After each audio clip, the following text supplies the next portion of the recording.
तो good morning. आप सभी का शिक्षा अड्डा वाला चैनल में फिर से स्वागत है। पिछले कई दिनों से वीडियो नहीं आ पा रहा था क्योंकि थोड़ी तैयारी चल रही थी। एक तो पूजा की तैयारी बसंत पंचमी की, और एक हमारा पेपर था। तो आइए हम बता रहे हैं आज कि आपके लिए क्या टॉपिक लेकर आए हैं। तो आपके लिए आज हम टॉपिक लाए हैं इतिहास का बंटवारा, माने कालों का बंटवारा कैसे हुआ एंशिएंट हिस्ट्री में। ठीक, तो बता दें बिना टाइम वेस्ट किए, आइए आते हैं टॉपिक पे। तो पहला है प्राग ऐतिहासिक काल। प्राग ऐतिहासिक काल। तो आप पूछेंगे कि प्राग ऐतिहासिक काल क्या होता है। तो प्राग ऐतिहासिक काल यानी प्राग बने पुराना, प्राग बने पुराना। तो प्राग ऐतिहासिक काल को 3 कालों में बांटा गया था। 3 कालों में बांटा गया था। अक्सर ये कोई बुक में व्याख्या नहीं होता है। जब आता है बात इतिहास का तो आदमी प्राचीन, मध्यकालीन और आधुनिक पढ़ लेता है, लेकिन दरअसल में बंटवारा ऐसे हुआ था। प्राग ऐतिहासिक काल पहला आता है पूरा पसार काल। पूरा पसार काल। उसके बाद से दूसरा आता है मध्य पसार काल। मध्य पसार काल। और तीसरा आता है नव पसार काल। नव पसार काल। तो हमने आपको बताया पहला प्राग ऐतिहासिक काल, जिसमें एक है पूरा पसार काल, एक है मध्य पसार काल और एक है नव पसार काल। यानी प्राग ऐतिहासिक काल को 3 भागों में बांटा गया, जो कि मैंने आपके समक्ष लिख दिया है। पूरा पसार, मध्य पसार और नव पसार। अच्छा, बात आती है कि ये कब से कब तक इनका निरंतर साथ चला भाई। तो देखिए, पूरा पसार काल अज्ञात वर्षों से लेके 10,000 बीसी तक। हम आपको इस वीडियो में बीसी और एडी के बारे में आगे बताएंगे, तब तो जानिए कि यह कब से कब तक चला। तो पूरा पसार काल अज्ञात समय यानी इन्फिनिटिव से लेके 10,000 बीसी तक चला। और मध्य पसार काल कब तक चला, तो 10,000 बीसी से लेकर 4,000 बीसी तक मध्य पसार काल चला। और नव पसार काल कब तक चला, तो 4,000 बीसी से लेके 2500 बीसी तक चला। आपको यहाँ तक कंफर्म हो गया कि प्राग ऐतिहासिक काल को 3 भागों में बांटा गया।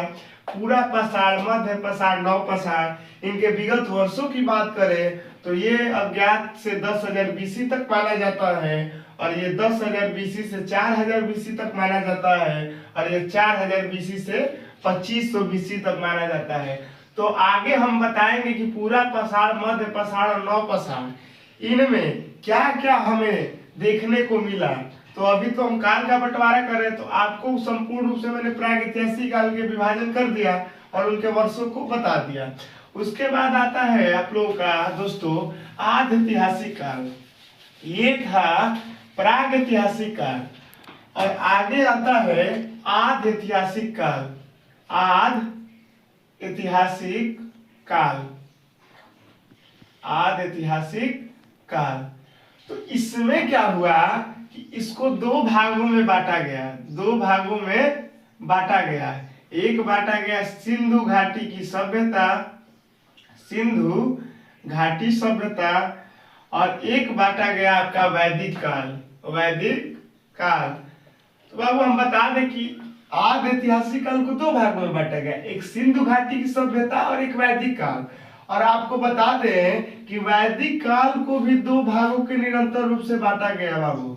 एक बांटा गया आपका ऋग वैदिक काल। ऋग वैदिक काल, सॉरी, पहला था उत्तर वैदिक काल। उत्तर वैदिक काल। और दूसरा है ऋग वैदिक काल। दूसरा क्या है, ऋग वैदिक काल।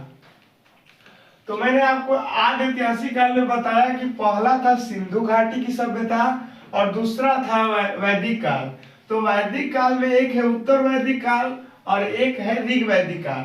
अब बता दें कि वैदिक काल के बारे में बात करें तो ये भाई कब से कब तक था।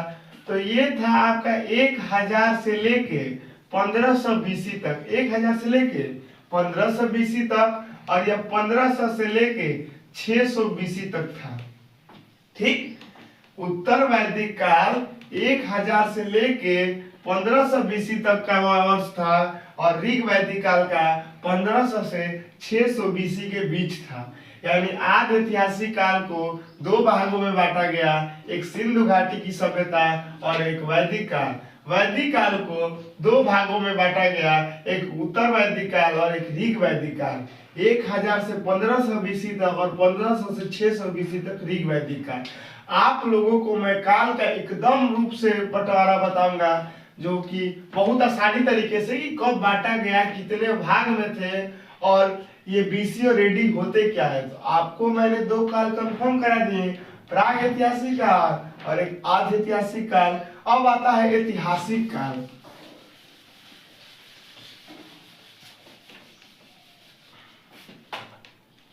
अब आता है आपका ऐतिहासिक काल।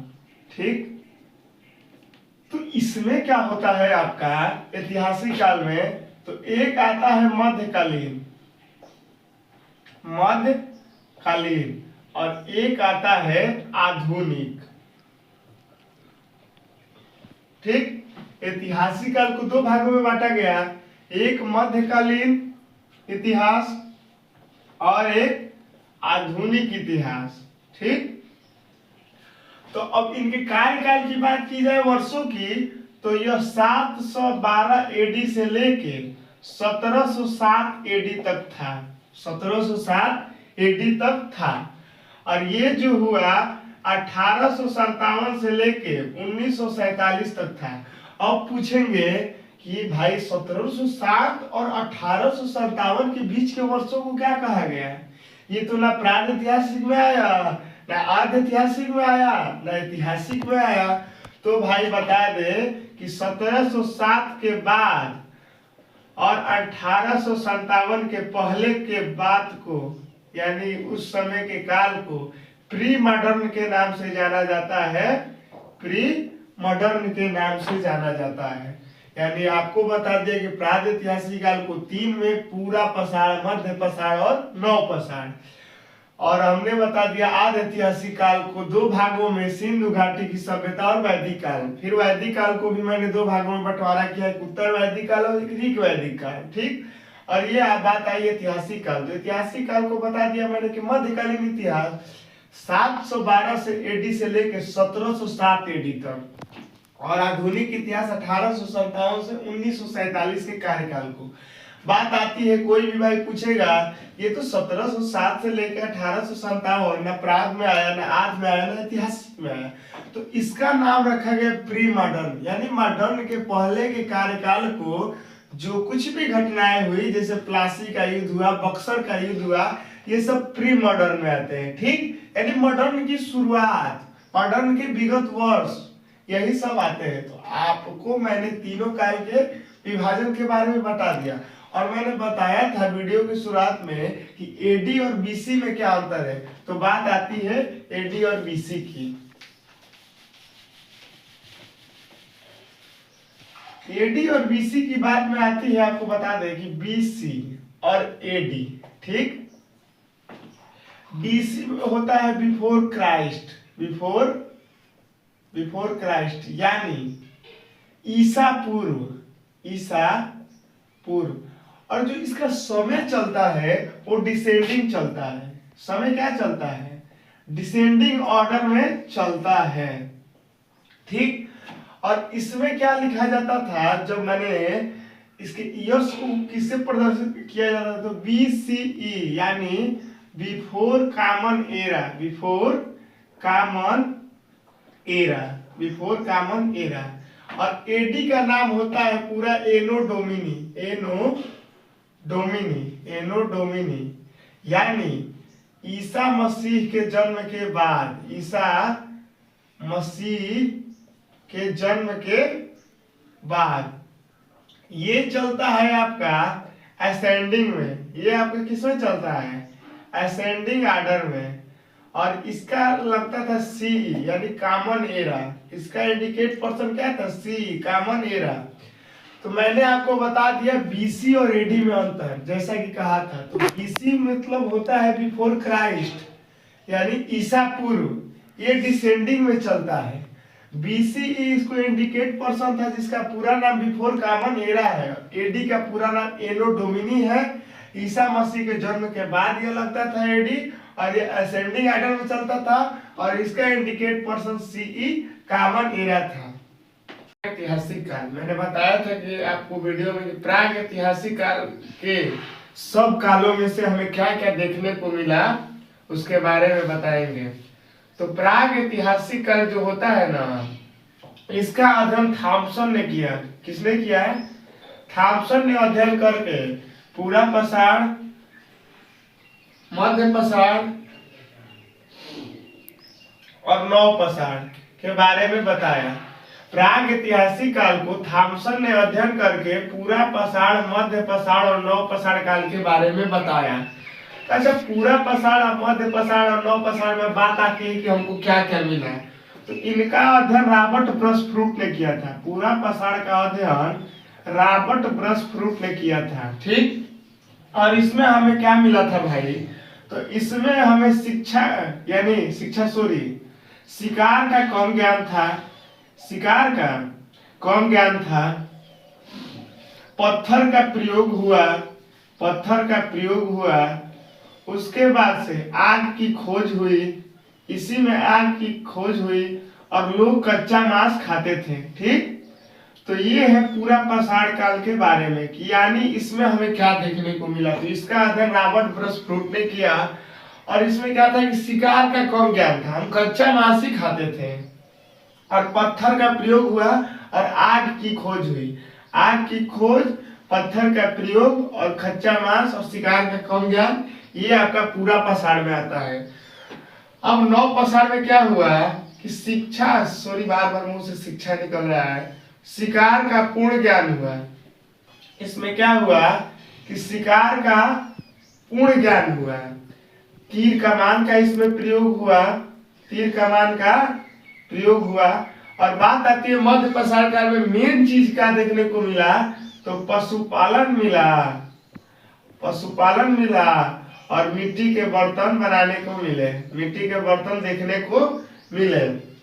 बात आती है कि पशुपालन जो है इसका साक्ष्य कहाँ मिला? पशुपालन का साक्ष्य कहाँ मिला? तो यह हमें आदमगढ़ में मिला। और पालतू जानवरों का साक्ष्य कहाँ मिला? तो पालतू जानवरों का साक्ष्य बाजौर मिला। और मिट्टी के बर्तन का कोई पूछेगा साक्ष्य कहाँ मिला? तो ये हमें इलाहाबाद में मिला, जिसका नाम आज प्रयागराज है। तो मध्य पसार काल का बात करें तो इसमें शिकार का पूर्ण ज्ञान हो गया। इसमें तीर कमान का प्रयोग होने लगा, पशुपालन आ गया और मिट्टी के जो बर्तन थे वो बनने लगे। और पूछा गया है या पूछा जाएगा कि पशुपालन साक्ष्य कहाँ मिला? तो आदमगढ़ एमपी में मिला। और पालतू साक्ष्य कहाँ मिला? तो बाजौर राजस्थान में मिला। और मिट्टी का बर्तन का साक्ष्य कहाँ मिला? तो इलाहाबाद उत्तर प्रदेश में मिला। और मध्य पसार को हम लघु पसार काल भी कहते हैं। मध्य पसार काल को लघु पसार काल भी कहते हैं। और नौ पसार की बात आती है तो अब नौ पसार में क्या होता है ना कि पहिए की खोज हुई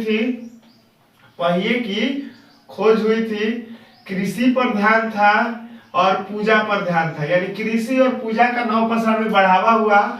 और इसमें पहिए की खोज हुई और पत्थर के छोटे छोटे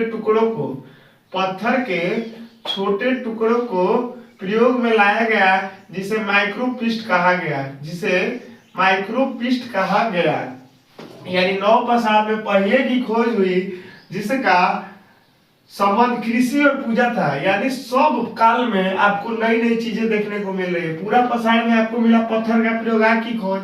इसमें पशुपालन और मिट्टी का बर्तन मध्य पसार में, जिसे लघु पसार भी कहते हैं। और नौ पसार में कृषि पूजा यानी पहिए की खोज और कृषि पूजा पर और पत्थर के छोटे टुकड़ों को उपयोग किया गया, जिसे माइक्रोपिस्ट कहते हैं। यानी आपको मैंने पूरा पसार, मध्य पसार, नौ पसार से हमें क्या प्राप्त हुआ मैंने बता दिया कि इसमें शिकार का कम ज्ञान था, पूरा में पत्थर का प्रयोग हुआ, आग की खोज हुई और कच्चा मांस खाते थे। मध्य में को लघु पाषाण कहते हैं, शिक्षा का पूर्ण ज्ञान था, तीर कमान का प्रयोग हुआ, पशुपालन हुआ, मिट्टी का बर्तन मिला। तो पशुपालन साक्ष्य मिला हमें आदमगढ़ मध्य प्रदेश में, पालतू साक्ष्य मिला बाजौर में, और मिट्टी का बर्तन का साक्ष्य मिला इलाहाबाद उत्तर प्रदेश में। नव पाषाण में पहिए की खोज हुई, कृषि आया, पूजा आया, पत्थर के छोटे टुकड़ों का प्रयोग किया गया जिसे माइक्रोपृष्ठ कहा गया। इसके बाद हम आते हैं, ये तो आपका प्राग ऐतिहासिक काल आ ही गया। उसके बाद से आते हैं तो आद ऐतिहासिक काल के बारे में मैं बात कर रहा था। किस काल के? आद ऐतिहासिक काल। तो इसका पहला काल के बारे में बता रहे हैं, जो विभाजन हुआ था तो मैंने बताया था कि सिंधु घाटी की सभ्यता और वैदिक काल। तो मैं आज सिंधु घाटी की सभ्यता के बारे में बताऊंगा, उसके बाद कल बताऊंगा, ठीक। तो सिंधु घाटी की सभ्यता को हम हड़प्पा सभ्यता, कांस्य सभ्यता, प्रथम नगरीय सभ्यता के नाम से जानते थे। आदि ऐतिहासिक काल में सिंधु घाटी की सभ्यता को हम हड़प्पा सभ्यता, कांस्य सभ्यता, प्रथम नगरीय सभ्यता के नाम से जानते थे। यानी आपको हड़प्पा सभ्यता के भी नाम से सिंधु घाटी की सभ्यता जानने को मिलेगा, कांस्य सभ्यता को भी जानने को मिलेगा, और प्रथम नगरीय सभ्यता के नाम से भी जानने को मिलेगा। अब बता दें कि ये सब होने के बाद से, यानी इसका तो नाम भाई अनेक नाम से जाना गया कि सिंधु घाटी की सभ्यता, हड़प्पा सभ्यता, कांस्य सभ्यता और प्रथम नगरीय सभ्यता। तो ये तो इनके नाम हो गए। अब बताते हैं कि प्राचीन में कितनी सभ्यताएं थी। पहले ये बताइए, सिंधु घाटी की सभ्यता के साथ साथ उस समकालीन में कितनी सभ्यताएं चलती थी। तो प्राचीन में 4 सभ्यताएं चलती थी। प्राचीन में 4 सभ्यताएं चलती थी। एक था मेसोपोटामिया की सभ्यता, मेसोपोटामिया की सभ्यता। उसके बाद से था एक चीन की सभ्यता, चीन की सभ्यता, और एक था मिस्र की सभ्यता, मिस्र की सभ्यता, और एक था सिंधु घाटी की सभ्यता, सिंधु घाटी की सभ्यता, ठीक। तो प्राचीन में ये 4 सभ्यताएं चलती थी। एक थी मेसोपोटामिया की सभ्यता जो दलजा करात नदी के किनारे थी, दलजा करात नदी के किनारे थी। और एक चीन की सभ्यता हांगहो नदी, जिसे आज चीन के शोक नदी के रूप में जानी जाती है। मिस्र की सभ्यता, और बचा सिंधु घाटी की सभ्यता। तो मिस्र की सभ्यता नील नदी के किनारे मानी जाती है, और सिंधु घाटी की सभ्यता सिंधु नदी के किनारे मानी जाती है, सिंधु नदी के किनारे मानी जाती है। तो प्राचीन में 4 सभ्यताएं थी। मेसोपोटामिया की सभ्यता, दलजा करात नदी, चीन की सभ्यता, हांगहो नदी के किनारे, मिस्र की सभ्यता नील नदी के किनारे, और सिंधु घाटी की सभ्यता सिंधु नदी के किनारे। तो हम बात करते हैं केवल किसके बारे में? तो सिंधु घाटी की सभ्यता, जिसे हड़प्पा सभ्यता भी कहते हैं, प्रथम नगरीय सभ्यता भी कहते हैं। तो सिंधु घाटी की सभ्यता बता दें कि सबसे प्राचीन, इस समय का सबसे प्राचीन शहर का नाम भिंडारा, जो हरियाणा में था। भिंडारा हरियाणा में था, जो कि 7500 बीसी पुराना था, 7500 बीसी पुराना था। सिंधु घाटी की सभ्यता में सबसे प्राचीन शहर माने प्रथम शहर भिंडारा था, जो कि हरियाणा में मौजूद था, और यह हमारा 7500 बीसी पुराना था। 7500 बीसी क्या था? पुराना था। उसके बाद से बताते हैं कि सिंधु घाटी की सभ्यता कहाँ फैला, कैसे फैला, माने किस किस उपरांत में। तो बता दें कि सिंधु घाटी की सभ्यता 13 लाख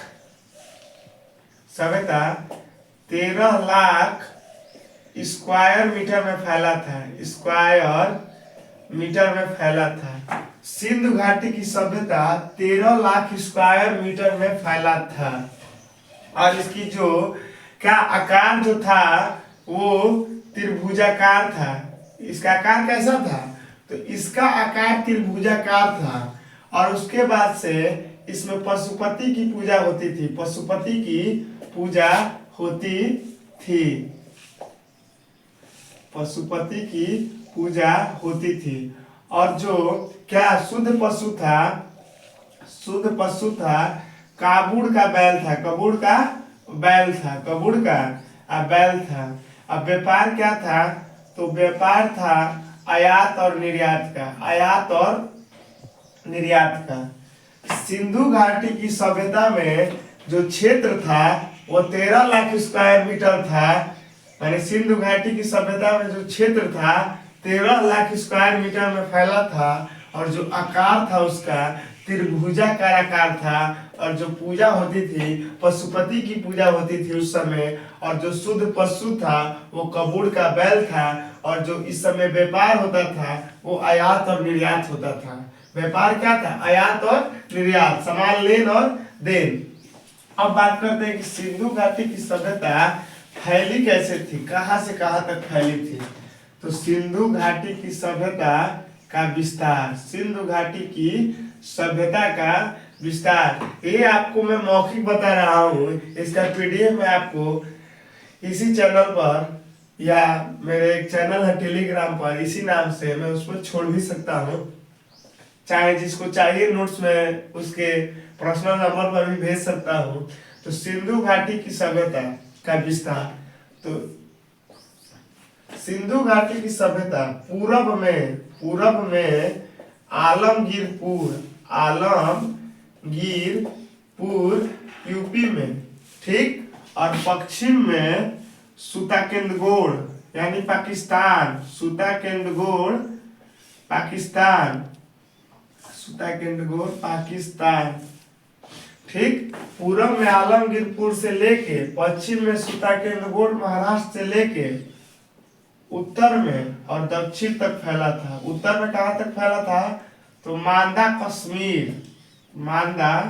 कश्मीर और दक्षिण में दामाबाद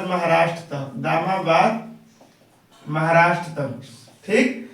यानी सिंधु घाटी की सभ्यता का जो विस्तार था वो पूरब में आलमगीरपुर यूपी से लेके पश्चिम में सुताकेंद्रगोड़ पाकिस्तान तक और उत्तर में मांदा कश्मीर से लेके दक्षिण में दामाबाद महाराष्ट्र तक फैला हुआ था। अब लास्ट टॉपिक है सिंधु घाटी की सभ्यता के बारे में कि इस समय हमें कौन कौन से साक्ष्य देखने को मिले, तो पहला साक्ष्य धान भूसी का साक्ष्य, और दूसरा मानव खोपड़ी का साक्ष्य, और तीसरा शायद चित्रकला का साक्ष्य, और चौथा औजार साक्ष्य। तो जो प्राचीन में जैसे पूरा पाषाण काल के अंतर्गत ये साक्ष्य हमें प्रथम बार कहाँ देखने को मिले, तो धान भूसी का साक्ष्य हमें कोल्डिहिवा में मिला। कोल्डिहिवा प्रयागराज में। मानव खोपड़ी का साक्ष्य हथनौरा में मिला, हथनौरा एमपी में। चित्रकला का साक्ष्य भीमबेटका में मिला, जो कि ये भी एमपी में स्थित है। और औजार का साक्ष्य मिर्जापुर उत्तर प्रदेश में मिला। यानी पूरा पाषाण काल के दौरान ये हमें साक्ष्य कब और कहाँ देखने को मिले, तो धान भूसी का साक्ष्य कोल्डिहिवा प्रयागराज में मिला, मानव खोपड़ी का साक्ष्य हथनौरा मध्य प्रदेश में मिला, और चित्रकला का साक्ष्य भीमबेटका मध्य प्रदेश में मिला, और औजार का साक्ष्य मिर्जापुर यूपी में मिला। और बता दें कि ये जो पृथ्वी जब उल्का पिंड से टकराई थी तभी क्या थे, गायब हो गए थे लोग। तो धान भूसी का साक्ष्य हम बता दें कोल्डिहिवा प्रयागराज में मिला, और मानव खोपड़ी का साक्ष्य हथनौरा मध्य प्रदेश में मिला, और चित्रकला का साक्ष्य भीमबेटका मध्य प्रदेश में मिला, और औजार का साक्ष्य मिर्जापुर उत्तर प्रदेश में मिला। तो आज के लिए बस इतना ही। मैं आगे वैदिक काल के बारे में कल बताऊंगा नेक्स्ट वीडियो में।